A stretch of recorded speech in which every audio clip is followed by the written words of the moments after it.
Vous acceptez dans les faits que des actionnaires qui s'en mettent plein les poches avec des milliards et des milliards de bénéfices demandent maintenant à des travailleurs de se serrer la ceinture.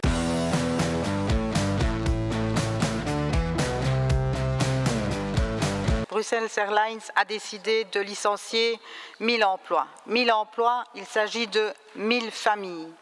Avant tout, au nom de mon groupe, je tiens à transmettre tout notre soutien aux travailleurs et leurs organisations syndicales qui luttent pour leur emploi et leurs conditions de travail.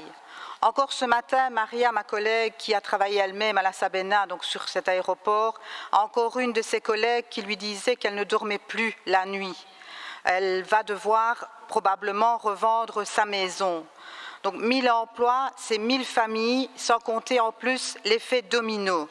Car comme Bruxelles Airlines, ça représente 40% de l'aéroport, il y aura des répercussions aussi pour les autres travailleurs. Moins de bagagistes, moins de personnel de la sécurité, moins de personnel au check-in. On considère donc qu'il s'agira pour un emploi perdu, de 2 emplois indirects. Ça veut dire 3000 emplois, donc 3000 familles. Je ne sais pas si on se rend bien compte.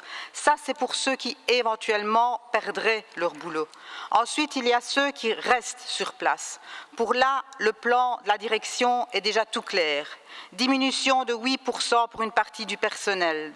Diminution de 30% de la prime de nuit. Augmentation des contrats sans rémunération supplémentaire.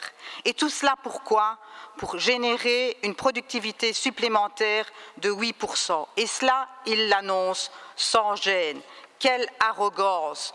Lufthansa, avec son plan, vient avec son plan avant même la discussion avec le gouvernement. Ils demandent 290 millions, alors qu'ils ont racheté l'affaire pour 67 millions.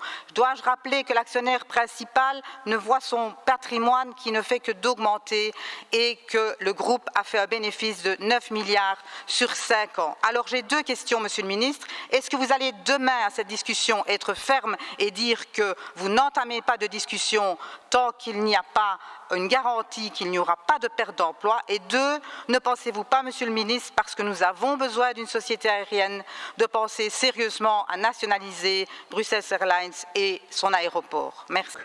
Pour ma part, j'estime qu'il est fondamental que l'entreprise investisse dans tous les travailleurs qui doivent quitter l'entreprise. Cela fait partie du cadre de la loi Renault, mais je pense que c'est aussi une obligation pour toutes les autorités publiques d'investir au maximum dans ces gens qui doivent quitter l'entreprise. Pour nous, c'est clair, il est hors de question que l'argent public serve à licencier des gens et à diminuer leurs conditions de travail et de rémunération.